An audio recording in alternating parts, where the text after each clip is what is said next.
जय राधा माधव जय कुंज बिहारी।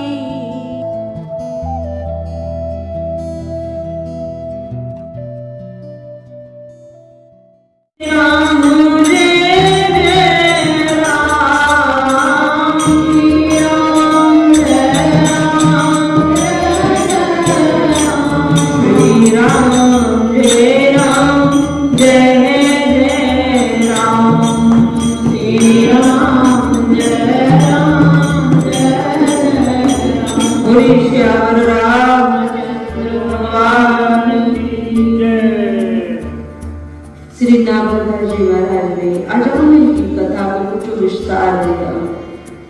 अजामिल की कथा में उन्होंने इस प्रसंग को कहा कि अजामिल एक ब्राह्मण था, अजामिल जाति से ब्राह्मण था और ज्ञान भी उसको था, परंतु यदि हम ज्ञान को कानों का विषय बनाए रखें, वो जीवन में नहीं आ पाए तो फिर वो उद्धार करने वाला नहीं।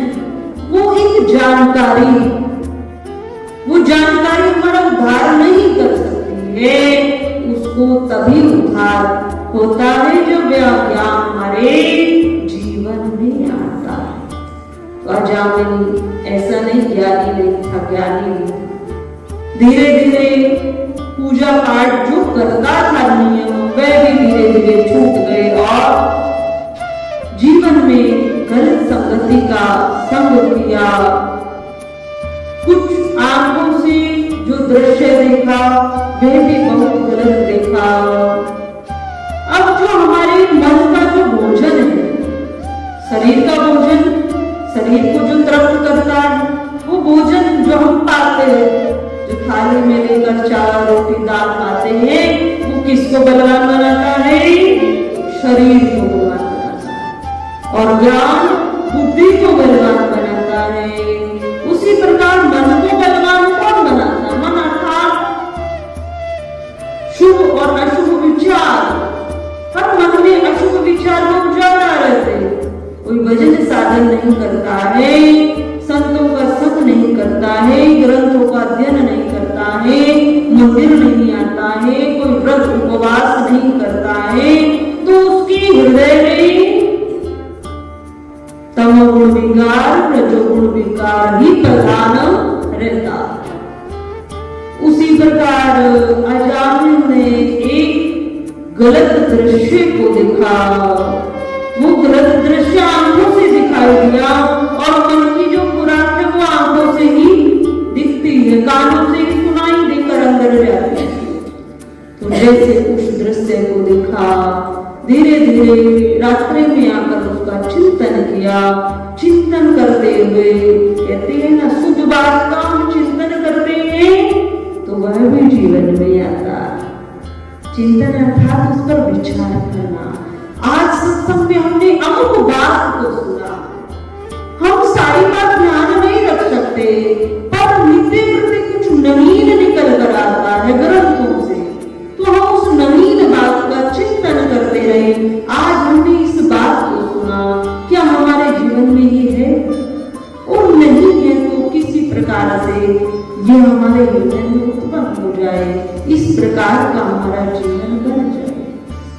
चिंतन किया, चिंतन से वह चित्त में आया और चित्त से वह शरीर में आया, विचारों में आया। जो चित्र देखा था वही चित्रण घर में बन गया। उसी प्रकार का जीवन ये अपन अजामिल करने लगे। धीरे धीरे धीरे धीरे और बढ़े। गांव में कुछ संत महात्मा आए, संत महात्मा आए। पैदल यात्रा होती थी, थकावट भी थी। गांव में किसी से पूछ लिया कि यहाँ कोई वेद पाठी ब्राह्मण रहता? अब किसी ने हंसते हुए कह दिया, हाँ जी यहाँ रहता एक अजामिल, यहाँ ब्राह्मण तो रहता, समीप ही उसका घर, आप उसके घर पर जाइए। ब्राह्मण पूछा है तो आप उसके यहाँ प्रस्थान। तो से सुनकर संत महात्मा अजामिल के घर में आए। अब उन्होंने कहा है ब्राह्मण है अजामिल, और उस समय ब्राह्मण भी भगवान का वेद अध्ययन ही करते थे। ब्राह्मणों का विशेष कोई रोजगार नहीं रहता। आज हम कहते हैं ना प्रातःकाल, यदि ग्रंथों में ये बात लिखी हुई कि ब्राह्मण के दर्शन करना बहुत शुभ है। यदि प्रातःकाल ब्राह्मण के दर्शन हो जाएं तो समझना चाहिए भगवान विष्णु जी के दर्शन। परंतु वो किस ब्राह्मण के होने चाहिए? जिसके सर पर शिखा हो, जिसने जनेऊ धारण किया हो, जिसके मस्तक पर तिलक विराजमान हो, और जो त्रिकाल संध्या करता। त्रिकाल अर्थात तीनों समय भगवान की उपासना करता और अर्थ के लिए कोई साधन न करता हो, शुद्ध सात्विक वस्त्र भूषा हो, इस प्रकार का यदि ब्राह्मण दिखे तो उसे प्रणाम करना चाहिए। परंतु आज समाज में इसके विपरीत भी हो रहा है। पर इसीलिए कलयुग में काल कर्म प्रधान है। ब्राह्मण है पर मदिरा का पान कर रहे, ब्राह्मण है पर कोई ऐसा विकार नहीं जो उनके अंदर नहीं। ब्राह्मण है इस गिरगिर वस्त्र को धारण करते हैं और बहुत मात्रा में लहसुन प्याज खाते हैं और कहते हैं तो प्रकृति से उभरा,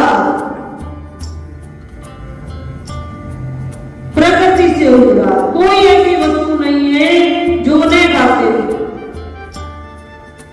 और कितने महात्मा भी हमने देखे। अच्छा ये तो ठीक है, दुनिया प्रणाम करे, दुनिया करे उनको प्रणाम, पर उनकी जो अंतरात्मा है ना वो जानती वो कितने ब्राह्मण हैं और कितना भजन करते हैं, कितना भजन उनके अंदर वो आत्मा जानती है। तो कथा चल रही, तो भगवान ने वहां पर कहा है जो वेदों का अध्ययन करता है, शुद्ध सात्विक रहता है और त्रिकाल संध्या करता है, उसके यदि दर्शन हो जाए तो भगवान के दर्शन के समान। तो इस प्रकार अजामिल समस्त वही कार्य करने लगा जो उसने दृश्य को देखा। समय बीतता गया, समय बीता, संतों का आगमन हुआ, संतों ने भोजन पाया और कुछ समय वहां विश्राम किया। जैसे ही विश्राम किया थकान अवस्था दूर हुई तो संतों को कुछ आभास हुआ और आभास होने पर जब अजामिल आया, अजामिल के दर्शन पाए, देखा तो संतों को लगा अरे यहाँ कहां पर भोजन पाया, किसके घर में यहाँ भोजन था। और परंतु जब उस वेश्या को देखा, अजामिल की पत्नी नहीं थी, गंधर्व विवाह उससे था, उसको देखा और देखा ये गर्भवती है। तब अजामिल को मंत्र जाप के लिए, अर्थात ये अगर सीधा कहीं अजामिल तुझे तेरा उद्धार हो जाएगा, तुझे भगवान का नाम लेना, पर उसकी तो पत्नी कुकर होने लगी, वही उसने जीवन भर किया। तब उसको विचार पूर्वक कह दिया अजामिल, हम साधु यदि तुझे कुछ आज्ञा करते हैं तो उसको मानना भी तेरा धर्म। अजामिल ने हाथ जोड़कर कहा, जी गुरुजी आप जो कहेंगे मैं मानूंगा। तब संतों ने कह दिया अपने पुत्र का नाम नारायण रख देना। बहुत बार कथा सुनी है, इसी कारण भगवान ने उसे अपना 12वां भक्त बनाया। क्यों? कलयुग में अजामिल की कथा, जहाँ भागवत कथा होती है, अन्य प्रसंग छूट जाते पर अजामिल का प्रसंग नहीं छूटता है। क्यों? क्योंकि कलयुग में इसकी बहुत आवश्यकता। अजामिल ने अपने पुत्र का नाम नारायण रखा, समय अनुसार जन्म उसका हुआ और बेटे पर ममता बहुत पिता को रहती। पुत्र नारायण, बेटा नारायण, नारायण नारायण करते उसका जीवन व्यतीत होने लगा। अंतिम समय आया, अंतिम समय में पुण्य कर्म नहीं किए तो हम सामान्य भी देखें, यदि कोई भाई या बहन या जिसने पुण्य कर्म किए भी उसके भी जीवन में ये घटना हो जाती, वो कहता है मुझे सांप दिखाई देते, मुझे बहता हुआ बहुत ज्यादा जल दिखाई देता, और कहता है सांप ये बिच्छू ये इस प्रकार की चीजें उसे दिखाई देती है जो जहरीली जो डरावनी है, अति जल हम देखते हैं तो उससे भी भयभीत हो जाते।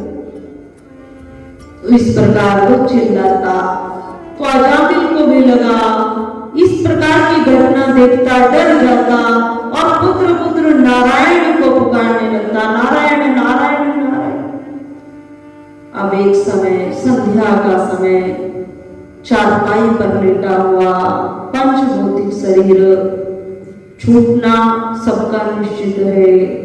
अब मृत्यु का समय आया, यमराज के पार्षद लेने आए और यमराज के पार्षद आए तो भयानक उनका रूप जब उनको देखा, समीप शरीर में पीड़ा हो रही थी, तब उससे फिर से नारायण नारायण, हे नारायण मुझे बचाओ, हे नारायण मुझे बचाओ, नारायण मुझे बचाओ। जैसे ही आतुरभाव से पुकारा तो भगवान के पार्षद भगवान ने आज्ञा दी, मेरा एक आतुरभाव से मुझे एक इस धराधाम से आवाज आई, कोई मुझे पुकार रहा है, जाओ उसको बचाओ, जाओ उसको बचाओ। भाव की संज्ञा उसको नहीं दिया। वहां पर भगवान विष्णु के भी पार्षद और यमराज जी के पार्षद हैं, तो भगवान विष्णु जी के पार्षदों को मार देंगे यमराज के पार्षदों को, और कहा ये तुम इसको कहां ले जा रहे हो, ये तो अंतिम समय में भी नारायण नारायण पुकार रहा, ये तो अंत समय में भी नारायण नारायण पुकार रहा, तुम इसको लेकर कहां जाते, तुमने ग्रंथ नहीं पढ़ा, यमराज जी ने ज्ञान नहीं दिया, अंतमति सोगति, और अंत में जिसका जो नाम जपता है वैसी उसकी गति हो जाती है। वैसी परम पूज्य श्री साध्वी ब्रह्म ज्योति सरस्वती जी के प्रवचन प्राप्त करने हेतु दिव्य वाणी चैनल को सब्सक्राइब करें, वीडियो को शेयर करें और अपने परिजनों पर अवश्य भेजें।